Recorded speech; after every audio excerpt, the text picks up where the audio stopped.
É muito bom ter a sua presença na última noite de transmissões da Semana do Espírito de Profecia. E olha, antes de qualquer coisa, eu queria já te agradecer. Você que acompanhou a gente ao longo de toda essa semana, eu tenho certeza que você foi muito abençoado, que você recebeu muita informação importante e útil para a sua vida, e isso certamente vai fazer a diferença na sua vida cristã, no seu ministério, na sua atuação na igreja. Bem, eu estou junto com meu amigo, pastor Vinícius Mendes de Oliveira. Foi muito bom a gente fazer esse percurso, essa jornada mais uma vez, pelo segundo ano, né?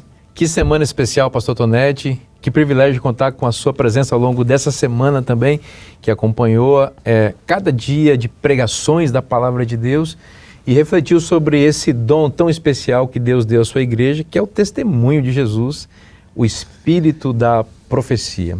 Você sabe que existe muita fake news, muita crítica indevida sobre o ministério de Ellen White. E eu apresento a vocês um clássico lançado pela Igreja Adventista para responder de maneira consistente, coerente, profunda e sólida as principais críticas que os escritos de Ellen White têm recebido ao longo do tempo.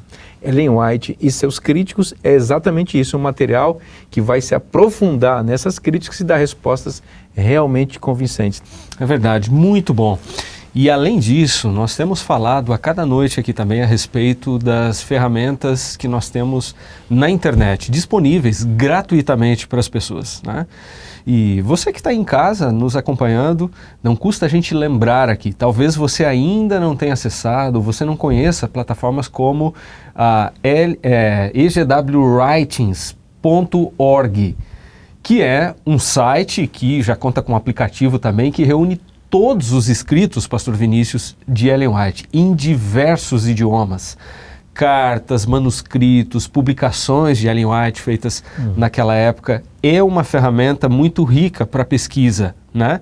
Então vale a pena você acessar. Eu falei o endereço aqui rapidamente, mas está aparecendo na sua tela aí também. Além disso, nós temos um outro site que é mantido pela própria Casa Publicadora Brasileira, e ali você vai encontrar também livros de Ellen White, vários textos dela, igualmente gratuitos, né, para serem acessados por você, por sua família. Então, há muitos recursos hoje disponíveis, além dos livros, né, que nós temos apresentado aqui. Muito bem. Quero convidar vocês nesse momento para começarmos nosso programa de hoje a fazermos uma palavra de oração, pedindo a bênção de Deus sobre esse programa tão especial. Onde você está, se você puder, feche seus olhos, vamos falar com Deus. Nosso Deus e nosso Pai, obrigado pela Tua Palavra e pelo privilégio que nós temos de estudá-la. Nesse momento pedimos a Tua bênção para que tudo que seja feito aqui seja para a Tua honra e Tua glória. Te pedimos em nome de Jesus. Amém. Amém. Amém.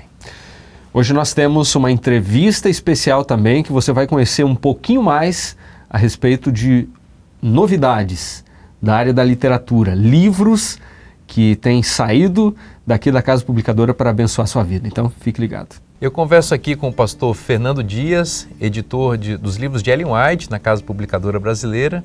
E, Fernando, você está com um presente aí, eu queria saber que coisa especial você traz para a gente hoje. Tudo bem?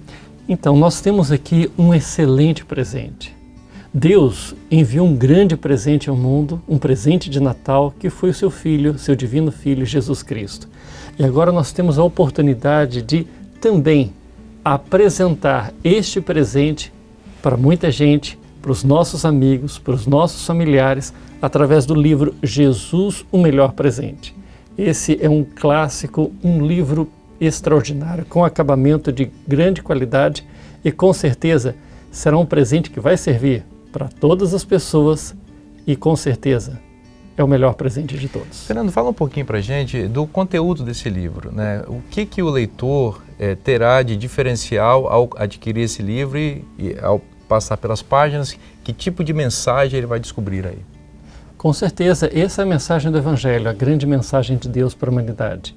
E neste livro, além da linguagem moderna, fácil de ler, tanto para crianças quanto para adultos, com uma letra muito agradável, uma fonte grande, que a gente pode aí com bastante tranquilidade, bastante sentir o que Deus fez quando nos amou enviando Jesus Cristo a este mundo. Esse livro conta, então, a história de Jesus Cristo desde o seu nascimento até a sua ressurreição e ascensão, né?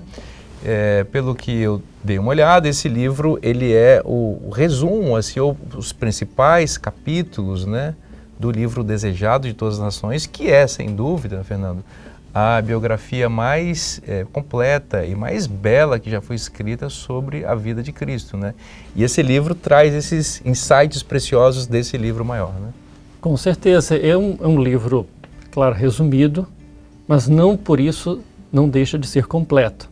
Ele traz toda a vida de Jesus Cristo, mas com bem menos páginas do que esse clássico, O Desejado de Todas as Nações, que é um livro que tem aí mais de 500 páginas. Este daqui, bem menos páginas, mas também conteúdo completo, pegando todos os episódios da vida do nosso Salvador. Isso é muito interessante realmente para presentear, por exemplo, pessoas no Natal, né? Às vezes a gente fica pensando, que presente eu vou dar para um amigo, né, que eu gosto muito, mas ele ainda não é cristão e precisa conhecer Jesus, ele precisa de um presente realmente para a vida. Então, eu acho que essa proposta ela é muito interessante, porque, como você disse, ele resume, faz um compacto desse livro maior, que é o Desejado de Todas as Nações, sem tirar os pontos mais importantes, mas ao mesmo tempo entrega um formato, não é, um livro com formato maior, com uma leitura mais agradável, né, que a pessoa se sente mais à vontade, se sente bem ao ler esse livro. Ele tem o acesso à mensagem da salvação. E eu fiquei olhando também, Fernando, fala um pouquinho também sobre o acabamento desse livro, porque a gente está pensando num presente especial para alguém, né? Exatamente. Este livro nós preparamos assim para ele ser realmente um presente de Natal.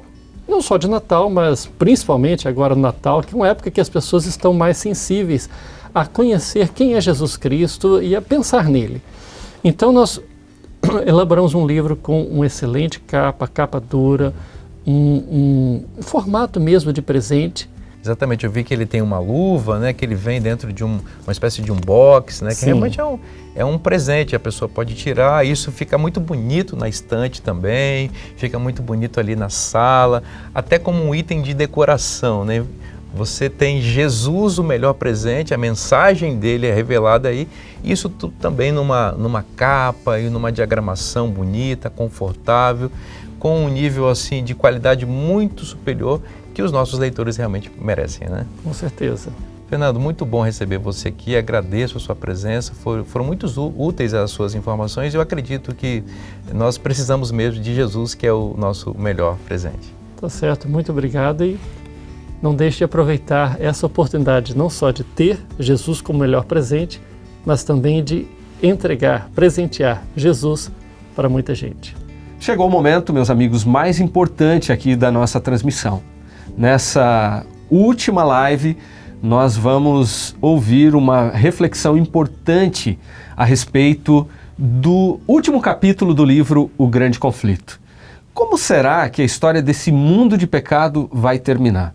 E quem traz esse tema para a gente hoje é o pastor Felipe Amorim, que é o diretor da Escola Bíblica da Novo Tempo. Então, confere aí que ele tem uma palavra importante que vai falar ao seu coração hoje também.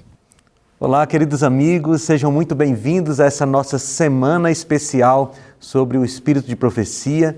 Você já teve aí sermões ao longo das últimas noites e estamos aqui para encerrar essa semana especial falando sobre o tema do último capítulo do livro Grande Conflito, que se chama O Final e Glorioso Triunfo. O livro Grande Conflito é uma grande bênção, né? Um livro que deve ser lido e espalhado para todas as pessoas. E eu quero compartilhar com vocês aqui o tema bíblico que Ellen White comentou ali no último capítulo, no capítulo 42.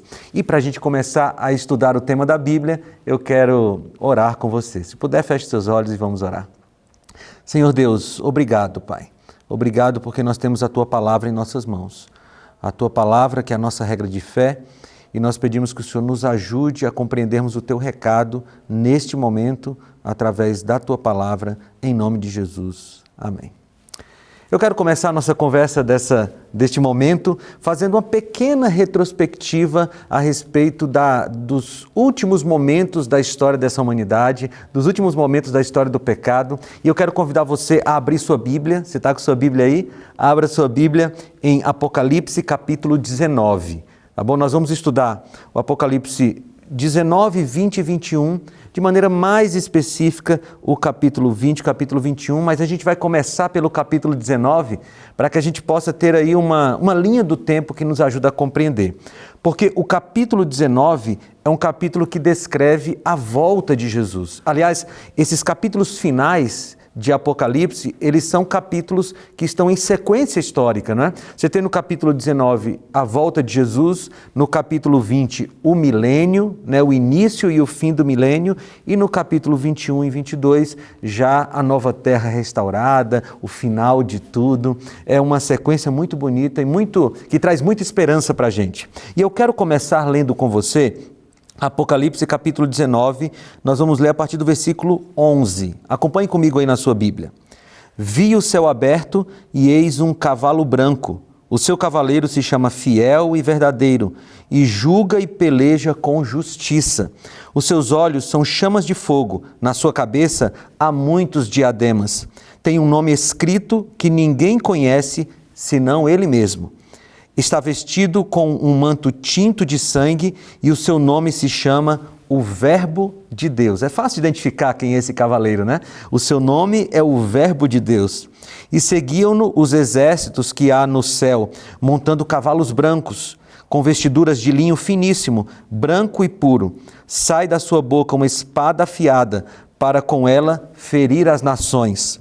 E ele mesmo as regerá com cetro de ferro, e pessoalmente pisa o lagar do vinho do furor da ira do Deus Todo-Poderoso. Tem no seu manto e na sua coxa um nome inscrito, e o nome é esse aqui, ó: Rei dos Reis e Senhor dos Senhores. Então vi um anjo posto em pé no sol e clamou com grande voz, falando a todas as aves que voam pelo meio do céu: Vinde, reuni-vos para a grande ceia de Deus, para que comais carnes de reis, carnes de comandantes, carnes de poderosos, carnes de cavalos e seus cavaleiros, carnes de todos, quer livres, quer escravos, tanto pequenos como grandes. Esse é o trecho de Apocalipse 19 que descreve aquele momento que nós tanto aguardamos. Eu sei que você aguarda, eu sei que eu aguardo também. Nós queremos o dia da volta de Jesus, esse dia que o grande cavaleiro branco vai rasgar os céus e vai nos encontrar pela graça de Cristo salvos. Logo após a volta de Jesus, o evento seguinte é o início do milênio. Tá? Então, na sequência, na linha histórica da escatologia bíblica, nós temos ali a volta de Jesus e, em seguida, começa o milênio. E como é que a Bíblia descreve esse milênio? Vai comigo agora para Apocalipse capítulo 20, tá bom? Nós vamos ler alguns trechos de Apocalipse capítulo 20, começando pelo versículo 1. Do versículo 1 ao versículo 3, diz assim: Então vi descer do céu um anjo, tinha na mão a chave do abismo e uma grande corrente. Ele segurou o dragão, a antiga serpente, que é o diabo, Satanás, e o prendeu por 1000 anos.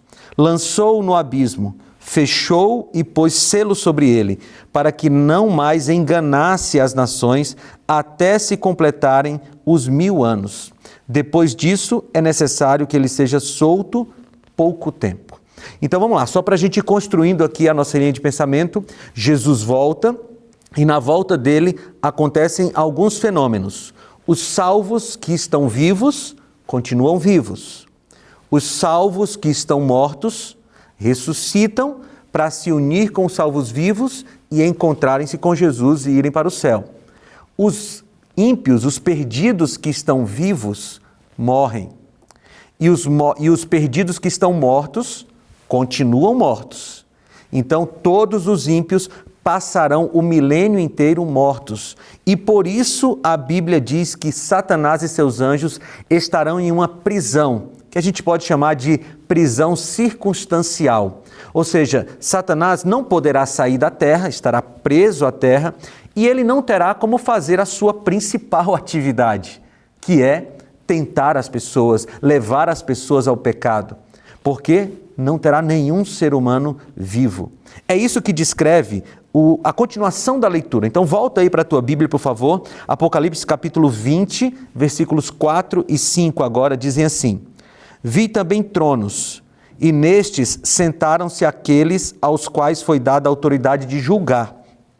Vi ainda as almas dos decapitados por causa do testemunho de Jesus, bem como por causa da palavra de Deus, tantos quantos não adoraram a besta, nem tampouco a sua imagem, e não receberam a marca na fronte e na mão, e viveram e reinaram com Cristo durante 1000 anos.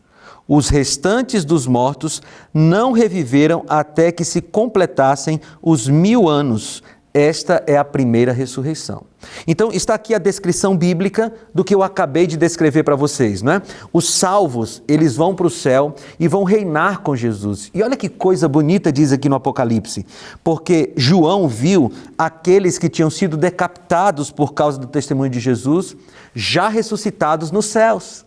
Aqueles que foram martirizados, tanto pelo Império Romano quanto pela Igreja Católica na Idade Média, aquilo que o livro Grande Conflito descreve com muito detalhe, né? Essas pessoas que foram mártires da história do cristianismo, da história do povo de Deus, estarão no céu, reinando com Jesus por 1000 anos, junto comigo e com você, amém? Porque nós seremos salvos pela graça de Deus.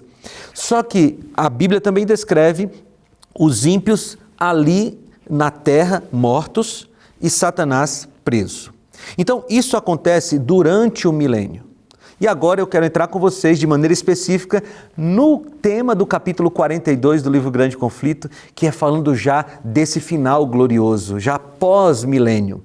Então, nós cremos, baseados no texto bíblico, que o milênio vai acontecer de maneira literal, serão 1000 anos literais, nos quais Satanás estará na terra preso com seus anjos e os salvos reinando com Jesus no céu, no que a gente conhece por juízo comprobatório, né? Nós estaremos lá sabendo por que quem foi salvo e por que quem se perdeu, atestando o que o universo sempre soube, que Jesus Cristo é muito, muito justo. Muito bem, aí vem o fim do milênio, que está descrito ainda em Apocalipse capítulo 20. Né? Apocalipse 20 trata de todo esse período do milênio, e eu quero que você volte comigo para a Bíblia, Apocalipse capítulo 20, versículos 7 e 8. Leia comigo agora, diz assim: Quando, porém, se completarem os 1000 anos, ok? Então, no final dos 1000 anos, Satanás será solto da sua prisão e sairá a seduzir as nações que há nos 4 cantos da terra, Gog e Magog, a fim de reuni-las para a peleja. O número dessas é como a areia do mar. Satanás então é solto. E por que Satanás é solto? Porque os ímpios ressuscitam, tá bom? Na linha histórica da cronologia bíblica, nós temos então no final do milênio, acabou o milênio, a cidade santa vai descer, então Jesus ressuscita todos os ímpios. Por quê? Porque a primeira morte foi a que eles sofreram. Essa morte é uma morte que todos os seres humanos passam, né? Com exceção daqueles que estarão vivos na volta de Jesus. Mas a pena para quem permaneceu unido a Satanás, a pena para quem não aceitou Jesus como seu Salvador, é a segunda morte. Essa que os ímpios vão receber depois da segunda ressurreição, lá no milênio. Então, os ímpios são soltos e Satanás, então, ele passa a tentar enganar as pessoas. E no livro Grande Conflito, lá na página 664, tem uma descrição interessante sobre a aparência dos justos, nesse momento, no fim do milênio, e a aparência dos ímpios. Está escrito assim: que contraste com aqueles que ressurgiram na primeira ressurreição. Os justos estavam revestidos de imortal juventude e beleza. Os ímpios trazem os traços da doença e da morte. Essa é uma grande diferença física entre aqueles que foram salvos, transformados por Jesus, né? Como diz o apóstolo Paulo, o que era corruptível se revestiu de incorruptibilidade, o que era mortal se revestiu de imortalidade. Então, os justos estão perfeitos, com o corpo perfeito, transformados pela graça de Jesus. Já os ímpios estão com a mesma aparência com a qual eles morreram. Mas muito bem, a Bíblia continua descrevendo esse momento, porque quando os ímpios ressuscitam, Satanás vai para o seu último engano. E a Bíblia descreve da seguinte maneira. Eu quero ler com você agora Apocalipse capítulo 20, versículo 9, que diz assim: marcharam então pela superfície da terra e sitiaram o acampamento dos santos e a cidade querida. Desceu, porém, fogo do céu e os consumiu. O que a gente entende aqui? E amparado pelos comentários de Ellen White, nós conseguimos ampliar isso. Satanás ele faz o seu último engano, ele lança os seus últimos argumentos e, novamente, segundo a profecia, ele consegue enganar as pessoas. Ele consegue arregimentar todos os grandes líderes militares da história que estão entre os perdidos para que essas pessoas arregimentem soldados, as pessoas, para tentar invadir a Cidade Santa. E quem faz parte daquela multidão? Eu quero ler para você a página 665 do Grande Conflito, que diz assim: naquela vasta multidão há muitos que pertenceram à raça de grande longevidade que existiu antes do dilúvio, homens de estatura elevada e gigantesco intelecto, os quais, entregando-se ao domínio dos anjos caídos, dedicaram toda a sua habilidade e saber à exaltação própria. Olha um perigo, né? O perigo da exaltação própria. Homens cujas maravilhosas obras de arte levaram o mundo a lhe idolatrar o gênio, mas cuja crueldade e invenções más, contaminando a terra e desfigurando a imagem de Deus, fizeram-no exterminá-los da face da sua criação. Há reis e generais que venceram nações, homens valentes que nunca perderam uma batalha, guerreiros orgulhosos, ambiciosos, cuja aproximação fazia tremer os reinos. Na morte não experimentaram mudança alguma. Ao subirem da sepultura, retomam o fio dos seus pensamentos, exatamente onde ele cessou. São movidos pelo mesmo desejo de vencer que os governava quando tombaram. Ou seja, quando os ímpios ressuscitam, esses grandes homens, grandes guerreiros da história da humanidade, eles ressuscitam com a mesma fome de conquista. E Satanás aproveita tudo isso para regimentar esse exército e tentar invadir a Cidade Santa. Mas, amigos, Satanás já tinha sido derrotado muito tempo antes. Ele já tinha sido derrotado na cruz do Calvário, quando Jesus disse: está pago. E agora Jesus, na descrição profética, vai dar o pagamento final para Satanás, seus anjos e os ímpios. E aí você volta para a Bíblia comigo, por favor.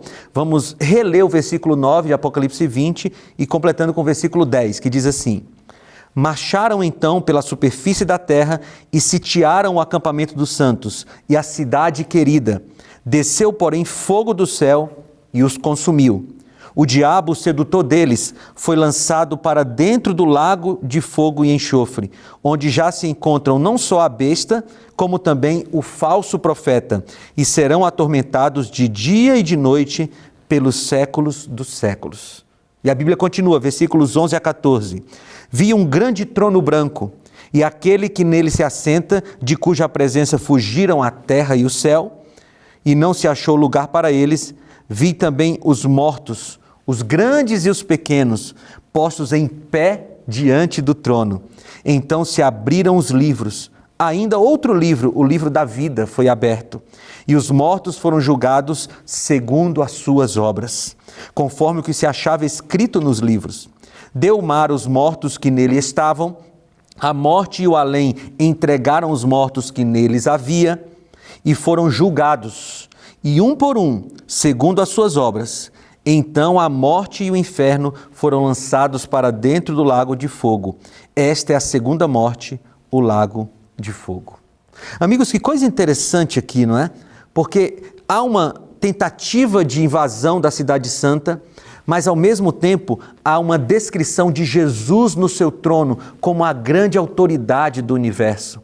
E amigos, naquele momento, todo o universo, não só aqueles que moravam na terra, os salvos e os ímpios, não só os seres humanos, mas todo o universo terá que admitir a justiça de Deus. Você sabe, não é? Todo esse grande conflito começou porque Satanás um dia, um anjo de luz, questionou a justiça de Deus. E agora a justiça de Deus vai ser vindicada, o seu caráter vai ser comprovado como um caráter justo. Aliás, você sabia que o próprio Satanás vai admitir a justiça de Deus? Quero ler para você a página 670 do Grande Conflito. Diz assim: Satanás vê que sua rebelião voluntária o inabilitou para o céu, adestrou suas faculdades para guerrear contra Deus. A pureza, a paz, a harmonia do céu ser-lhe-iam suprema tortura.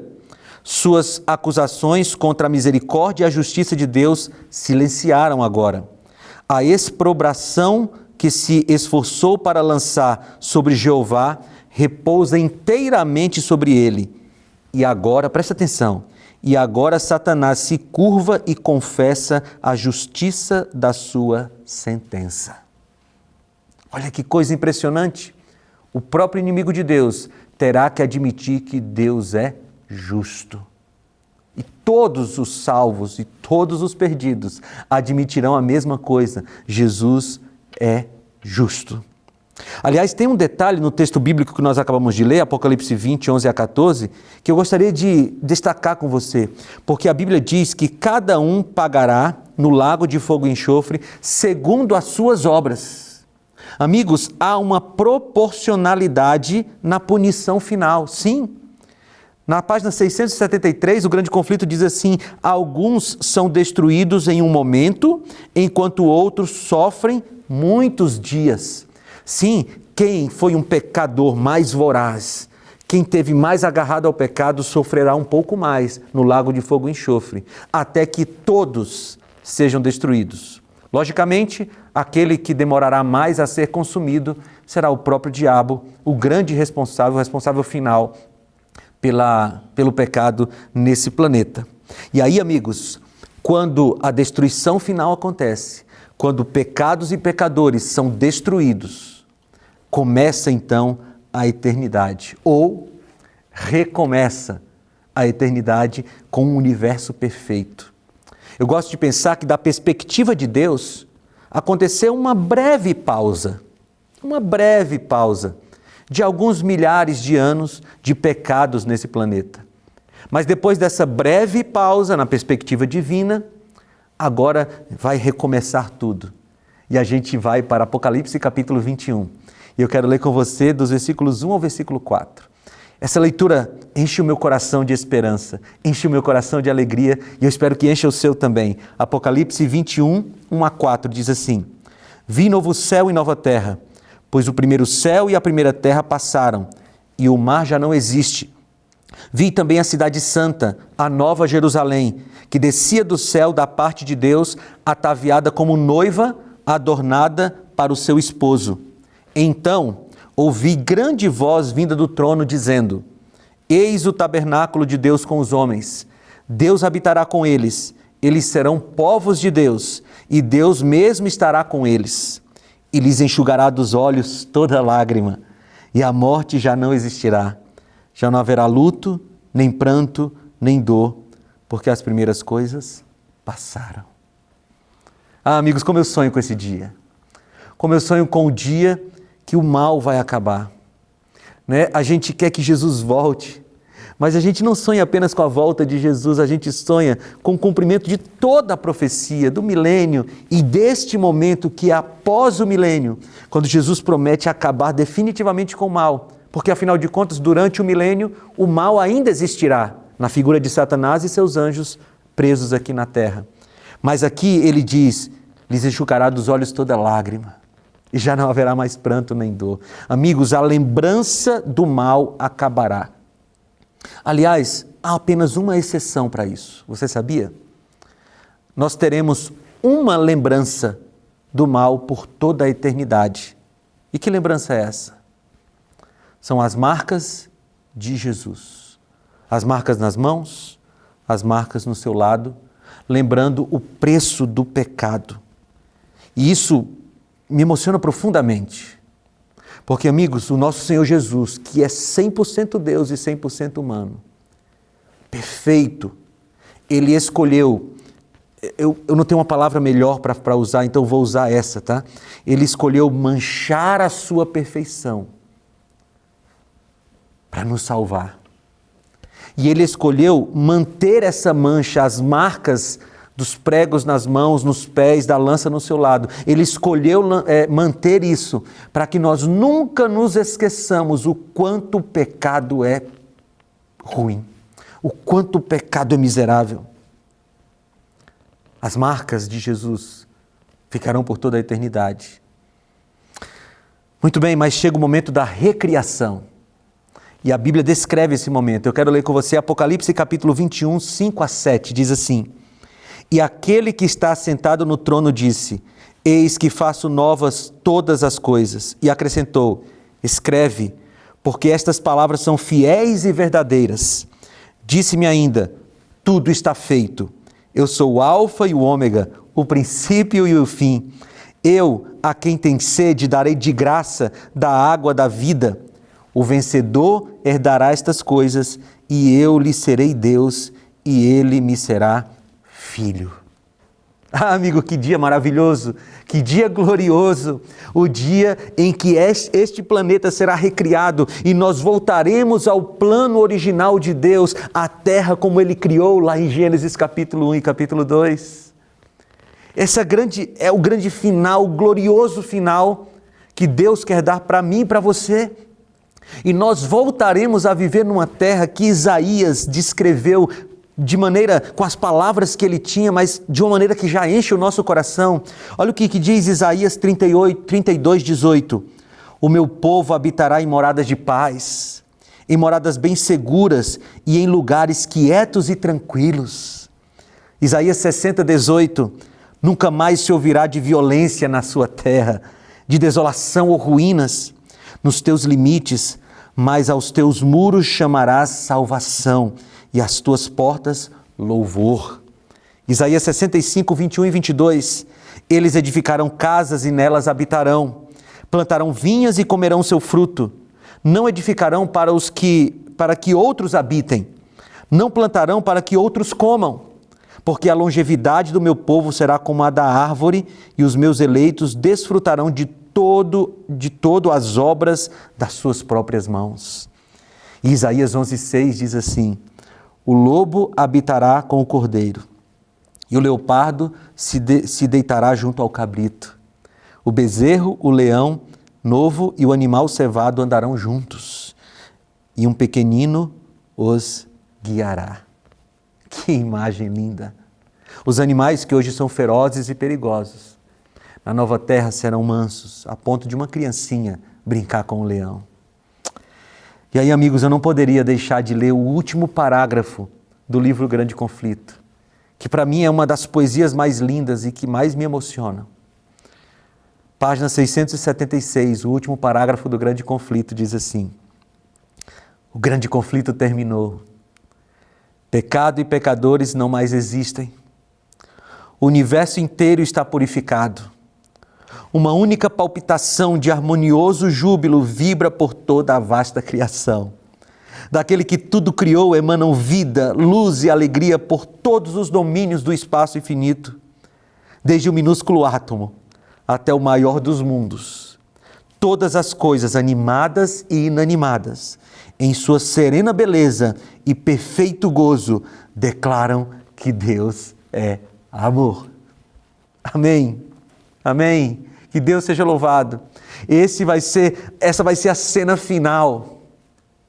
Essa é a descrição final de como Deus vai restaurar tudo. Amigos, isso não é ilusão, isso não é ficção, isso é realidade, profecia, palavra de Deus, e vai se cumprir na minha vida e na sua vida se nós nos entregarmos a Cristo de todo o coração. Nós desfrutaremos desse mundo que declara que Deus é amor. Eu quero destacar 3 lições de tudo isso que nós vimos até agora. E a primeira lição é que há muita riqueza espiritual quando nós unimos o estudo da Bíblia ao apoio do espírito de profecia. Amigos, talvez você já tenha lido o livro Grande Conflito. Se não leu, eu convido você a ler. Que história emocionante, que descrições maravilhosas. E eu convido você a estudar profundamente a Bíblia todos os dias, que é a nossa única regra de fé, com o apoio dos livros de Ellen White. Amigo, há muita bênção ali para você, há muita bênção espiritual ao estudar esses livros. Não os deixe fechados na sua estante, abra-os, estude-os, leia-os, respeite a profecia. A segunda coisa que eu gostaria de falar, diante de tudo que nós vimos, é que o pecado não compensa. O pecado não compensará. Você percebe que os ímpios, os grandes reis, os grandes guerreiros, grandes conquistadores dessa terra, no final, serão destruídos pelo fogo de Deus e nunca mais existirão. Não compensa ficar agarrado ao pecado nesse mundo. E se por acaso eu estou falando para alguém neste momento que ainda está agarrado ao pecado, Jesus tem poder para libertar você, se você quiser, se você pedir para Ele. E a última lição que eu quero deixar é: se agarrar à graça de Deus é o melhor que nós podemos fazer nesta vida. Amigos, no capítulo final do Grande Conflito tem uma cena descrita que eu deixei para comentar agora. Porque quando eu estava reestudando esse capítulo, eu parei nessa cena e fiquei sonhando com ela. Lá diz que os salvos, eles vão tirar a coroa da sua cabeça e colocar aos pés de Jesus, reconhecendo que só estarão lá por causa da graça dele. Que tal você se preparar para esse dia? Se preparar para o dia que você receberá de Jesus a sua coroa, mas terá que colocar nos pés dele, reconhecendo que só por ele você foi salvo. A graça, querido, a graça para todos aqueles que quiserem ser salvos, inclusive para você. Você pode orar comigo agora? Senhor Deus, nós queremos te agradecer pela tua graça, pela tua misericórdia, por todas essas cenas maravilhosas descritas através dos teus profetas, Senhor. E nós queremos te pedir, nos dá a tua graça de estarmos prontos para vivermos tudo isso, Senhor. Nós queremos estar salvos e viver eternamente contigo. Eu te peço isso em nome de Jesus. Amém, Senhor. É muito bom estudar a Palavra de Deus e a nossa gratidão ao pastor Felipe Amorim por essa excelente mensagem que nos faz pensar na nossa grande esperança quando o universo vai estar pacificado, a glória de Deus vai reinar sobre todos os povos, sobre todas as criaturas e o pecado será definitivamente extirpado. Pecados e pecadores não mais existirão. Foi muito bom, né, pastor Tonetti, ouvir essa última mensagem nessa semana tão especial. Muito bom, muito bom. E vale a pena, inclusive, mesmo que talvez quem está nos assistindo em casa, na igreja, independentemente do lugar, talvez em algum momento parar e reler, se ainda não leu, esse último capítulo do livro Grande Conflito, que é simplesmente emocionante, né? Alguns até decoraram já o último parágrafo ali do relato de Ellen White a respeito, enfim, do mundo pós-pecado, né? O fim do grande conflito. Mas a gente vai ter a oportunidade hoje de conversar um pouco mais com o pastor Felipe Amorim. Ele já está conosco aqui. Pastor, seja muito bem-vindo mais uma vez. Obrigado por sua reflexão, por sua mensagem aqui tão poderosa. Obrigado, Tonetti, Vinícius. É muito bom estar aqui com vocês. E é muito bom estar com você de casa, né? Você que tem acompanhado aí pelas redes sociais essa semana especial do Espírito de Profecia. Você que esteve conosco nessa última noite. De maneira especial hoje, nós relembramos esses eventos finais que nos lembram que Jesus está muito perto de voltar e em breve a gente vai se encontrar pessoalmente com o nosso Senhor.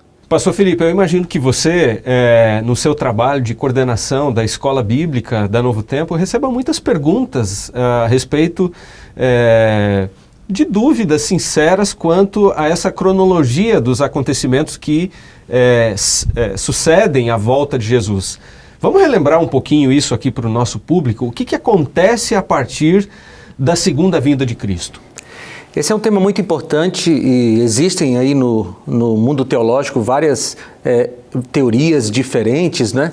Mas o que a Bíblia diz sobre essa cronologia dos fatos logo após a volta de Jesus, em resumo, é o seguinte: Jesus volta e no ato da sua volta há alguns acontecimentos, né? Você tem os vivos que estão salvos, continuam vivos. Tá bom?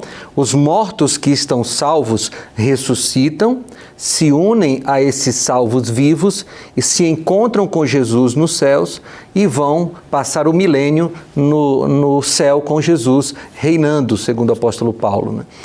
Os ímpios que estão vivos, eles morrem ali no ato da volta de Jesus. E os ímpios que estão mortos continuam mortos. Então, durante o milênio, que começa logo após a volta de Jesus, os salvos estão vivos no céu, com Jesus, reinando, né, no que a gente chama de juízo comprobatório.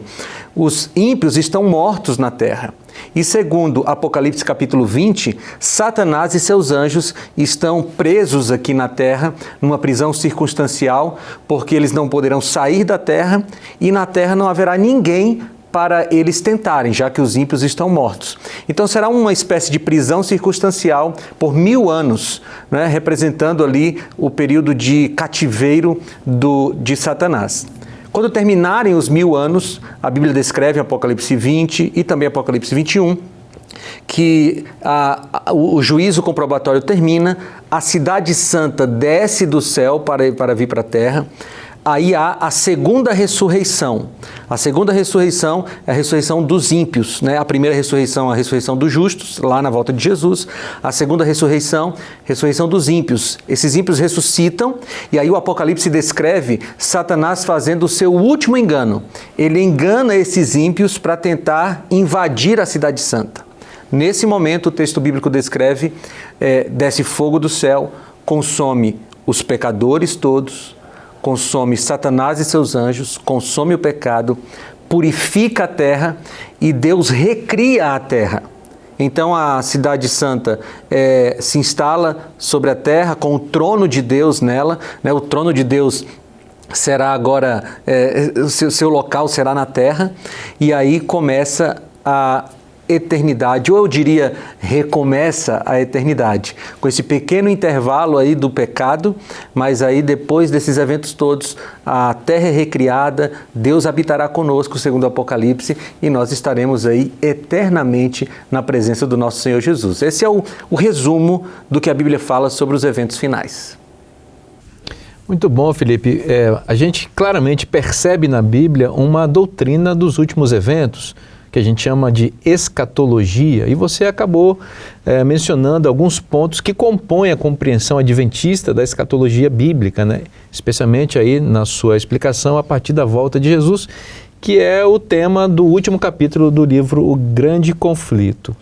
Agora, existem escatologias diferentes, ou seja, meios diferentes de perceber o mesmo assunto que a Bíblia trabalha, e interpretações diferentes. A gente louva a Deus porque, além da interpretação bíblica que é suficiente e satisfatória para chegar às conclusões corretas, Deus ainda presenteou a igreja com o dom profético que ajuda a iluminar a nossa compreensão da palavra de Deus e a perceber esse quebra-cabeça se montando e revelando a imagem de Jesus Cristo, voltando em glória para resgatar a igreja, não é isso? É isso mesmo, Vinícius. Veja, se por acaso alguém não tem acesso, por alguma circunstância, aos livros de Ellen White, aos livros do Espírito de Profecia, essa pessoa tem na Bíblia elementos, informações suficientes para entender o plano da redenção, para entender os eventos escatológicos, né, esses eventos do final da história do pecado aqui na Terra.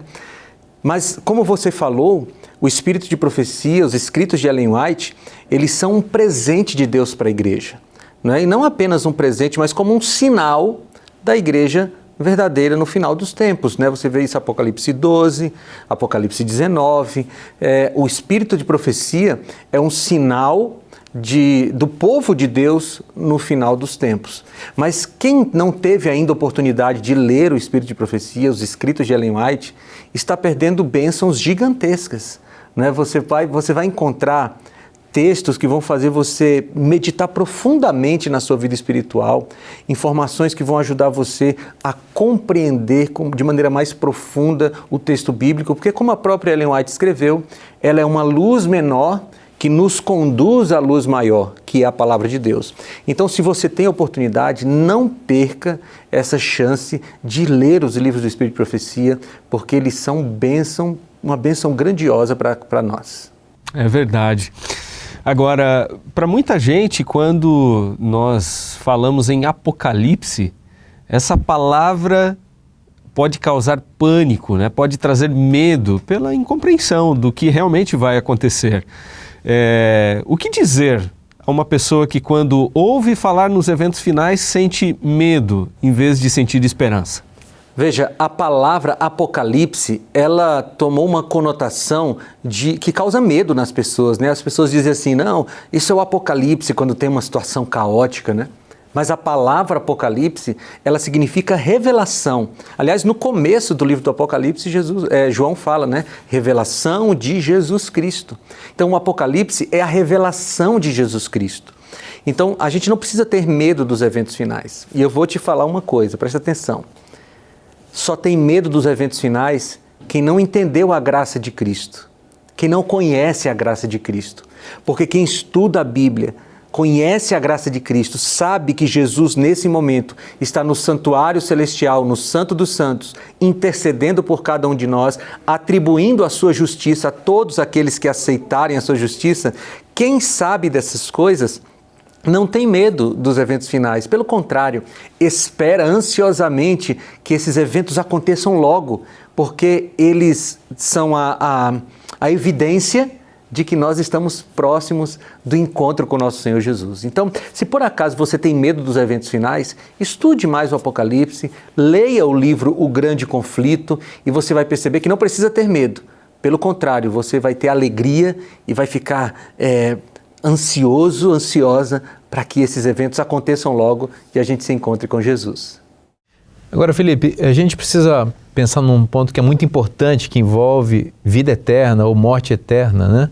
Existem muitas interpretações, como a gente conversou na pergunta anterior, sobre essa questão dos eventos finais. Eu te pergunto, o que a Bíblia tem a dizer sobre a condição das pessoas após a volta de Jesus e após o milênio?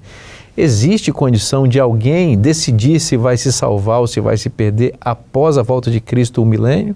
Ou essa decisão precisa ser antecipada? Veja, essa é uma doutrina que circula aí pelo mundo cristão, né? De que durante o milênio as pessoas ainda terão oportunidade de se arrependerem e tal. Mas essa informação não é bíblica, né? O texto bíblico é muito claro que quando diz que quando Jesus voltar, a situação de todos os seres humanos já estará decidida. Jesus está nesse momento no santuário celestial, fazendo o juízo investigativo, julgando um por um dos seres humanos, desde Adão até o último vivo antes da sua volta. E quando Jesus sair do santuário celestial, já não tem mais condições de alguém se arrepender e entregar a vida a Ele e ser salvo. Então, essa história de que durante o milênio, depois da volta de Jesus, nós ainda poderemos nos arrepender, ter chances, essa história não é bíblica, tá bom? Aquelas pessoas que estão nos assistindo agora, que assistirão esse vídeo depois, que vai ficar aí disponível na internet, se você está ainda nessa esperança de que poderá se arrepender durante o milênio, por favor, preste atenção. O momento de arrependimento é agora. Se você ouvir a voz do Espírito, entregue a vida a Ele agora, porque quando Jesus voltar, os destinos já estarão decididos. Muito bom. Pastor Felipe, nossa gratidão, enfim, pelo seu tempo, pela sua conversa aqui conosco, e a gente deseja que o Senhor continue te abençoando nessa tarefa tão importante, né, de ensinar a Bíblia às pessoas, da perspectiva correta, a fim de que isso traga esperança, direcione os olhos delas para Jesus e para a vida eterna que Ele oferece a cada um de nós, né? Amém. Eu quero agradecer a você, Tonete, Vinícius, agradecer a todos que me deram essa oportunidade de pregar nessa semana especial e agradecer especialmente a você aí que nos assistiu, não só ao meu sermão, mas a todos os sermões aí ao longo dessa semana, e dizer para você que Jesus está muito perto de voltar. Quando a gente estuda os eventos finais, a gente percebe que não vai demorar muito. Então se prepare, entregue a vida a Jesus e a gente se encontra na volta de Jesus. Um grande abraço para todos. Que bênção, não é? O sentimento é de que valeu a pena a gente passar essa semana aprendendo sobre tantas coisas. Pastor Vinícius, foi um momento para a gente reafirmar nossas crenças fundamentais. Falamos sobre o santuário, falamos sobre o juízo investigativo, falamos sobre a importância da interpretação correta das Escrituras, falamos sobre a questão da eternidade, de que não é algo inerente ao ser humano, mas de que isso depende da aceitação de Cristo, da salvação. Enfim, quanta coisa importante nós tratamos aqui, não é? É verdade, Tonete. Chegou a hora de a gente terminar essa semana reafirmando o nosso compromisso com a Palavra de Deus, lembrando que nós somos chamados a fazer parte do povo remanescente da profecia bíblica, que é descrito em Apocalipse, capítulo 12, verso 17, como aqueles que guardam os mandamentos de Deus e têm o testemunho de Jesus. Essa expressão, o testemunho de Jesus, é explicada em Apocalipse 19, 10 como o dom de profecia. Então Deus tem povo no tempo do fim, definido, muito bem definidas as suas características, os que guardam os mandamentos de Deus, integralmente o decálogo, o que inclui a observância do 4º mandamento. E é um povo que recebe o dom de profecia, que se materializa, não é, como uma revelação de Deus para guiar seu povo. E a Igreja Adventista do Sétimo Dia recebeu esse dom e nós louvamos a Deus por isso. O nosso desejo é que você continue reafirmando o seu compromisso com a palavra completa de Deus para que você receba a luz do céu para saber aonde seguir nesse mundo tenebroso que está em trevas. Nós podemos contar, portanto, com a palavra de Deus, que é lâmpada para os nossos pés e luz para o nosso caminho. O grande conflito terminou. Pecados e pecadores não mais existem. Tudo, o resumo de tudo, a tese central que harmoniza o universo, equilibra, ou fundamenta o equilíbrio do universo, está mantida e defendida, e o grande acusador está denunciado. A tese é Deus é amor. Que isso esteja muito vivo no seu coração e na sua mente, que seja a pauta da sua existência. Deus é amor. Deus te abençoe muito. Um forte abraço e até o nosso próximo encontro. Um abraço, muito obrigado mais uma vez. A gente se encontra em uma outra oportunidade.